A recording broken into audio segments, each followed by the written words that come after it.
Well, hello, everyone. My name's Audrey Scanlan. I'm the Bishop of the Episcopal Diocese of Central Pennsylvania, and this is our fourth and final installation in an Advent series that we've been doing on the season of, or not the season, but the theme of hope.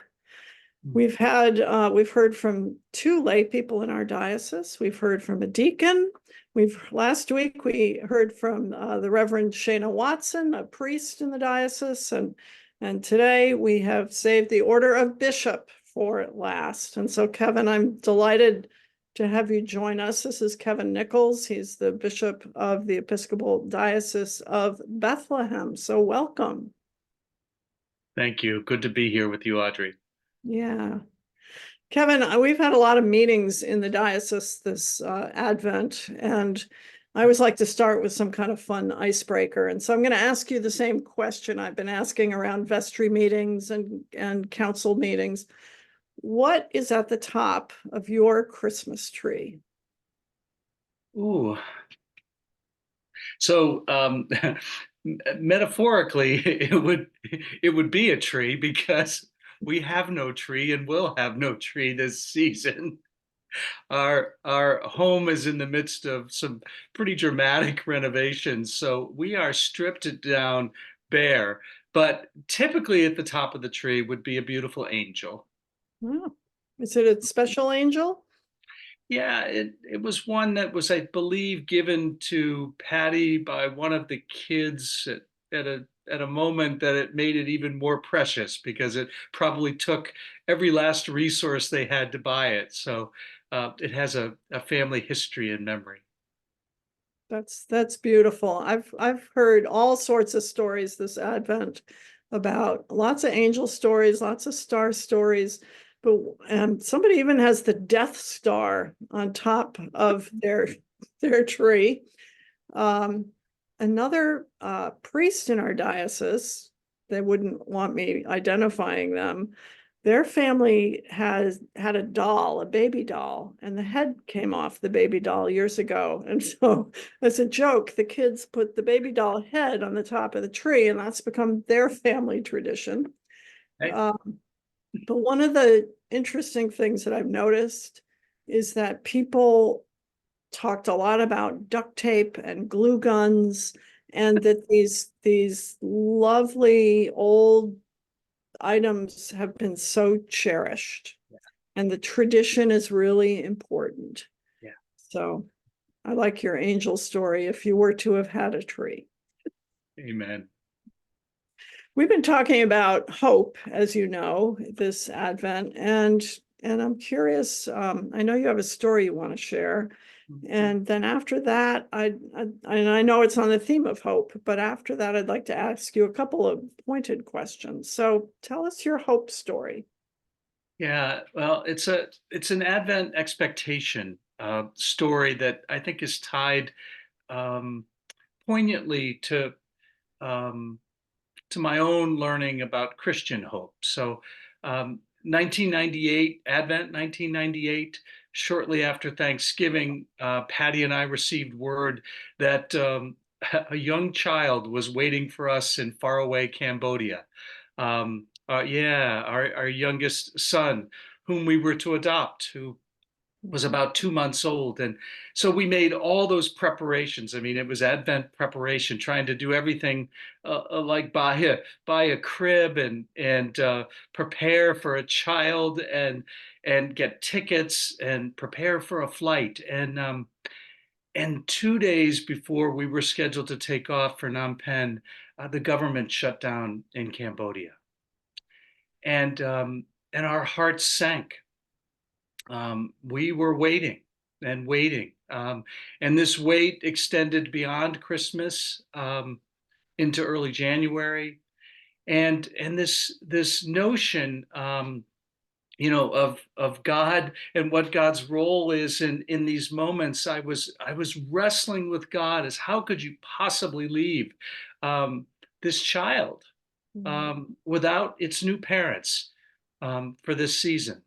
And well, after much wrestling, the government reopened, and in mid-January we flew to Cambodia and brought home the Christ child. I mean, he turned out not to be the Christ child, as most children do.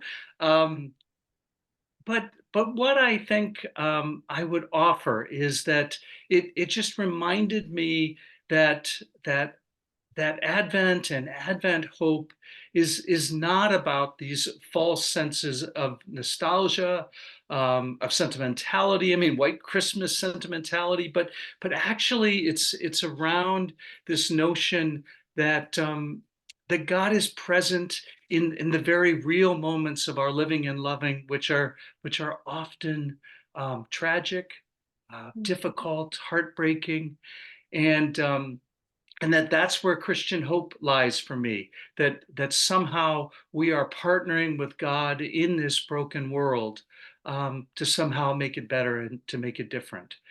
Um, so that's my Advent and Christmas story. I love that. I love that. Do you celebrate Gotcha Day in your family? Um, we don't, but tell me more about Gotcha Day.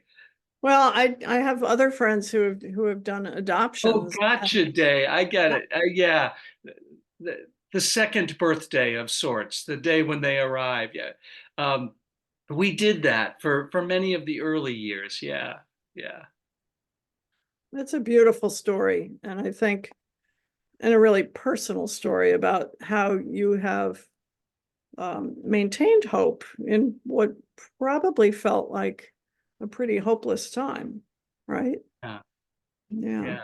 Exactly. Well, listen, you are a church professional, my friend, and so I'm curious to hear from you on the theme of hope in the church, ecclesiological hope, or hope that you see right now alive in the church, a glimmer of hope, or maybe a big showy show of hope, or a hope that you maybe have for the future of our church. Yeah. Thanks for that question. Just going back to this notion that Advent hope or Christian hope is not an escape from the world. So the presence of brokenness and loss and war and racial injustice and exclusion, exploitation. I mean, all those things that break not only our heart but God's heart in this moment. Also gives me extraordinary hope in the church, because the reality is that what I am finding in our communities is a strengthening of what I call, and congregational development people call, the apostolic core in our communities. That there are people so deeply committed to the gospel story that they are rallying together and looking for ways to reach out in their communities in really some profound and unique ways, which again gets us outside of, you know, kind of sometimes is just the gloss of what church and Christian community is, to really get at the heart of what are the needs of our community. And I see that active in our small communities and in our larger communities. I see that in new communities. Um, so I'm really hopeful. We get really drawn to the fact that we're declining, or numbers, or all of that.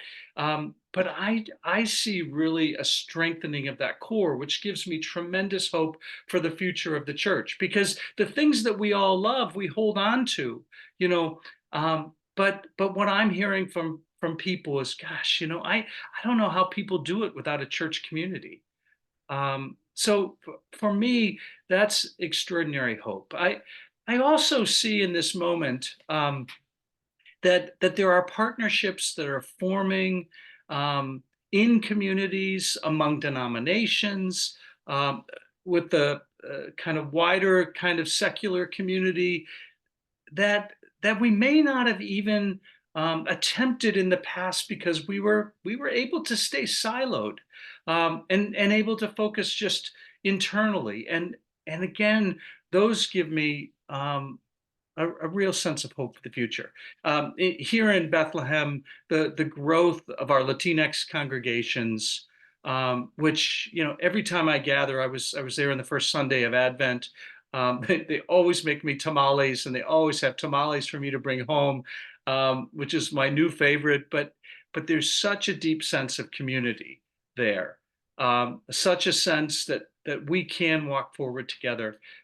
It gives me hope.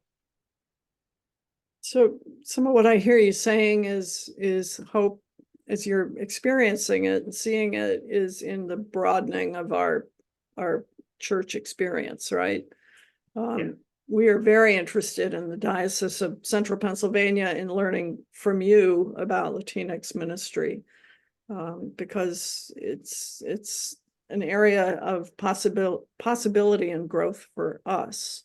And not just growth in numbers, but growth in mission and bringing the good news of the gospel to other people who traditionally haven't darkened our doors on a Sunday morning. So I'm excited about that. I also hear you talking about creativity quite a bit. Not just doing more of what we've always done, but doing things in a more creative way. Yeah, Audrey, I'll tell you, I witnessed that sense of graciousness and kind of creative thinking when I was at your convention. And I heard that in the voices of the people who stood up and spoke, but I witnessed it really at the State House. I mean, I'm so grateful for your leadership.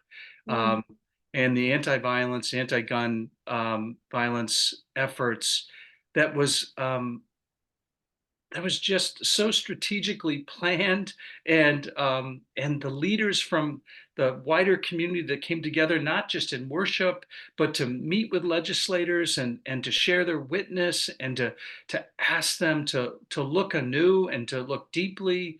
Um, Boy, that just struck me as something that's incredibly hopeful in, again, in the midst of brokenness that has pierced our communities and our nation.